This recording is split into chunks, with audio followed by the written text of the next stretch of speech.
Vakar vakare man pavyko tiesioginės transliacijos metu nufilmuoti karinę koloną, sunkvežimiai pilni Ukrainos kariškių. Pora sunkvežimių matomai pristigo oro ir pravėrė galą. Tai, ką aš pamačiau, mane šokiravo. Ukrainos kariškiai ne su civilia apranga atvyksta čia neva reabilituotis ar dalyvauti maratone, o su karinė apranga, netgi šalmai, mėlyna lipnė juosta apklijuoti. Ir štai čia pas mane jau yra klausimai. Jeigu jie atvyksta reabilituotis, kodėl su karinė apranga? Neturėjo ką apsirengti? Ką, žydra geltona milijonų pritrūko išrinktosios tautos atstovo Achmanui, kad aprūpinti juos? Ar per mažai tų rūbų, kurios žmonės surinko, nuo visos širdies plojo ir dabar pasienyje mėtosi ir kai kurie jau deginami, kai kurie puva? Negalėjot parūpinti paprastų treningiukų? Kažkas čia man keistų.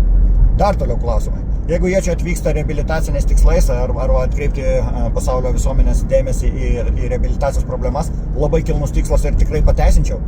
Bet, gerai, šimtukas prabėgs maratone, koks šimtukas, gal Birštone, gal sakykime, šitame Druskininkas ar kitur tenai reabilituosis, viskas tvarkoj. Kilnus, gražus tikslas.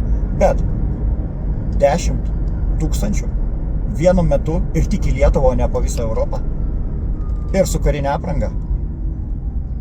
Nežinau. Skamba neskaniai, kvepia nemaloniai. Kažkas ne taip. Ir žiūrėkit, kaip aš viską matau.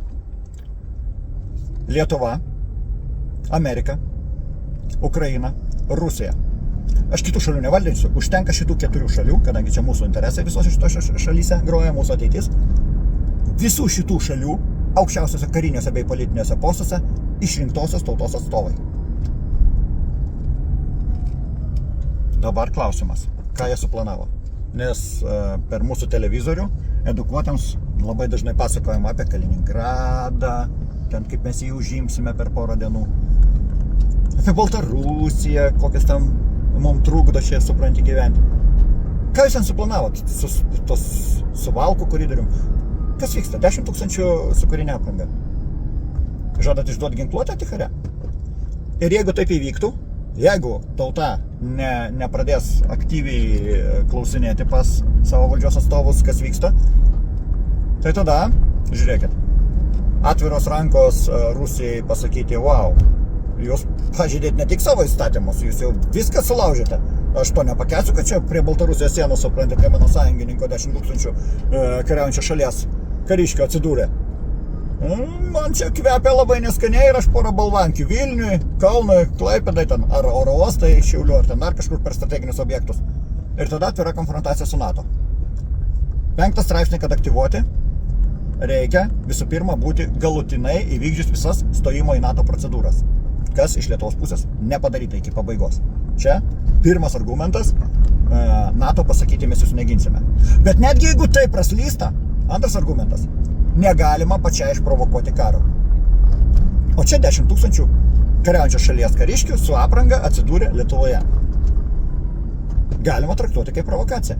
Ir tada Amerikos prezidentas Trumpas, kuris irgi priėmęs judaizmą ir savo dukrą ištekinęs už Izraelio žymaus veikėjo, irgi išrinktosios tautos atstovas jau negojus, pasakys, mažo to, kad jūs į NATO iki galo neįstojate, tai dar jūs ir patys išprovokavote.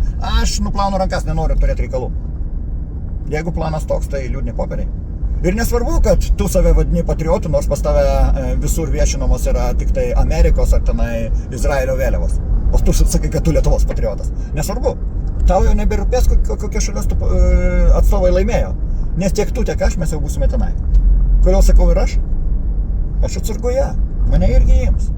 Ir aš irgi imsiu ginklą į rankas ir ginsiu Lietuvos tėvynę, mano šalį, nuo valstybės priešų. Taip, ginsiu. Taigi ir aš tenai atsidursiu. Nes šansų neturime.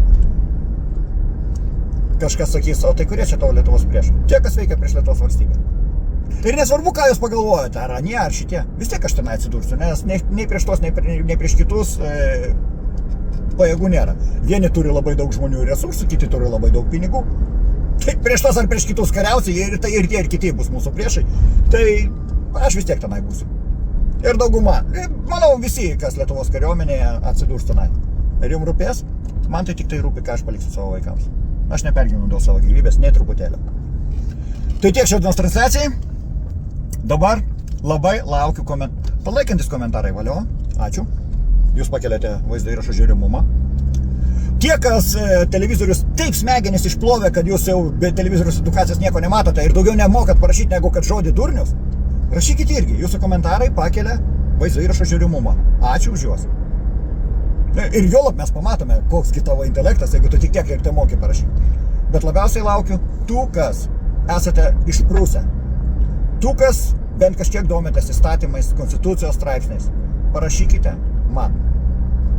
Kokius straipsnių remiantis galima mūsų šalyje dislokuoti 10 000 svetimos šalies, kariaujančios šalies, nepriklausančios NATO, kariuomenės karo šunys, ne atašė, ne aukštus laipsnius, kurie atvyksta deryboms, bet karo šunys apmokytus vykdyti įsakymus ir jau turinčius patirtį Lietuvoje, mūsų šalyje. Kokius straipsnių remiantis?